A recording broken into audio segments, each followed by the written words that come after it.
when you first started writing, you said something about there's a burning desire to write or say something.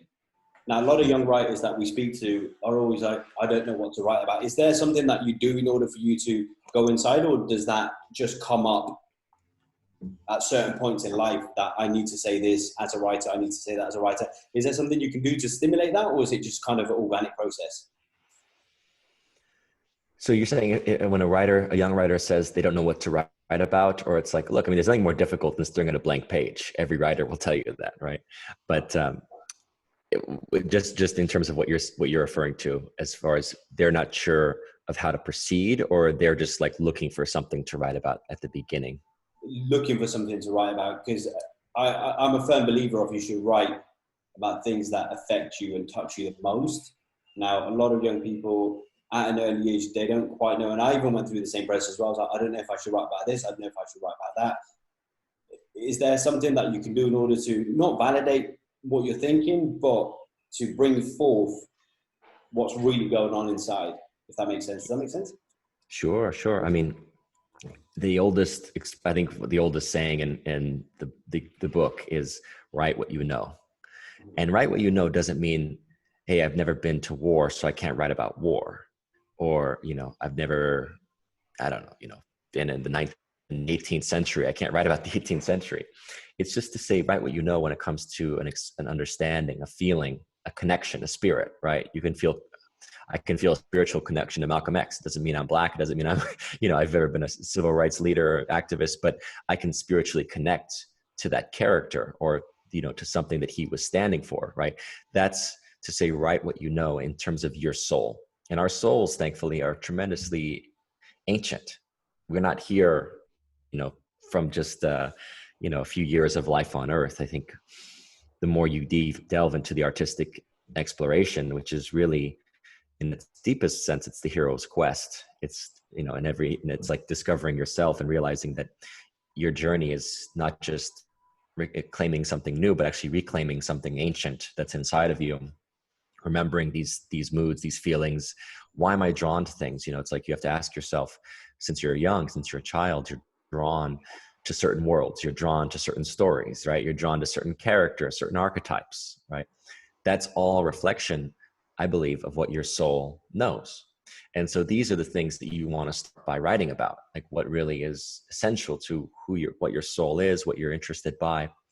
And then in terms of saying like, what to write about, it's interesting. I've never had writer's block, but I've also never forced myself to write. And it's something that I always, I advise people to journal, because one thing is, if you don't know what to write about, you can always journal, right? If you're just like, I need the discipline. Thankfully, my Capricorn, and I'm also like, my my moon is in Aries, so I have like the warrior thing. So for me, it's easy to be disciplined. Some people are just lazy, like they can't discipline it that way, or it's very sort of passive. It's very difficult for them to discipline. So for me, it's not hard to discipline. So for me, it's like, at the same time, I don't push myself if I don't know what I want to write about. Let's say I don't have inspiration right now. I don't force it. I literally just go with my interests. What am I interested in reading? I might, my background was in history at college. And I always tell artists and anyone working in the arts, study history, study the art, study not just art, like, watching Tarantino movies, which are all reflections of other pop culture images. Like, don't just study pop culture, understand history, because that's where the stories are. You can call it our story, not his story. It's our story, but it's like, that's where the stories are. When you can start to delve into the past and understand that all of life around us is still a reflection of things that have come before.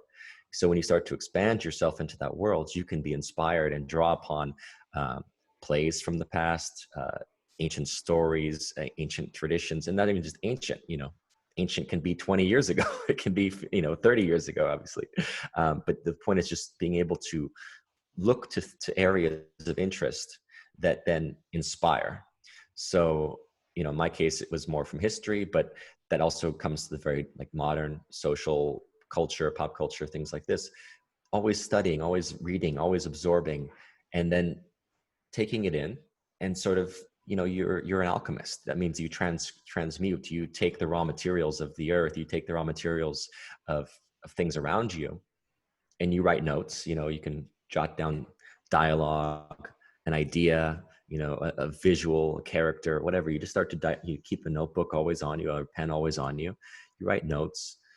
Okay, something is starting to come to life. Just it may be one shot, one image, and it can be like that's just an image, and it may end up becoming a whole story around that one image that you saw in your mind. But don't force it. That's the thing too. Like if it just sit with it. That's the beauty of writing. You literally scrap. You take your diary and you journal.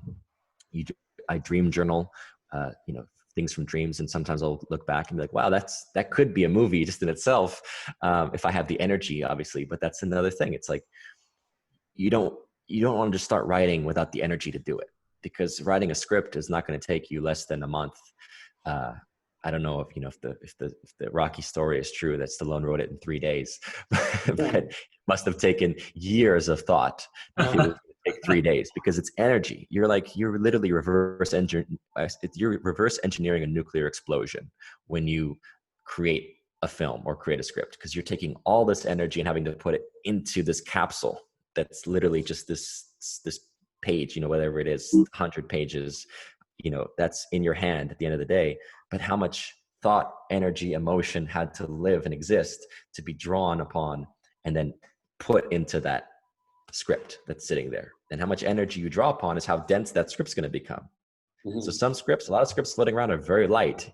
You're sitting here, fluff. You're just feeling, and you just, you're writing about your breakfast. You're writing about, hey, I can't stand when I'm reading a script. Hi, how's it going? Fine. How are you? It's like, no, that's ordinary, boring, everyday dialogue. Get that out of there. You want to get to the meat. Every line has intention. Every line has a purpose. It has to keep my interest on the screen, or I'm changing the channel. Like that's the intensity and the energy that you're bringing to a story. So you can't be like sitting there going, what should I write about? Oh, I'm flipping through the newspaper. Oh, this is a good story. Let me start writing a script about it. It doesn't work that way. You have to literally take the energy and the feeling of something, study it, write notes, outline, sketch, create something that has a structure, like has an intention, it has a beginning, a middle, and an end. Don't write the whole script, just outline it and bring enough energy and emotion to it such that you can sit there and literally, you could write it in 3 days, I guess, if you're just powering through. But the idea is that you can sit there for that month or 2 months or whatever it takes and actually bring the energy to complete that. Because otherwise it'll just be meandering. Otherwise it'll just go off and it'll be like that, never-ending novel or whatnot that just kind of people like start writing and then they just give up on halfway through, because it's just too much intensity to clarify the idea from the beginning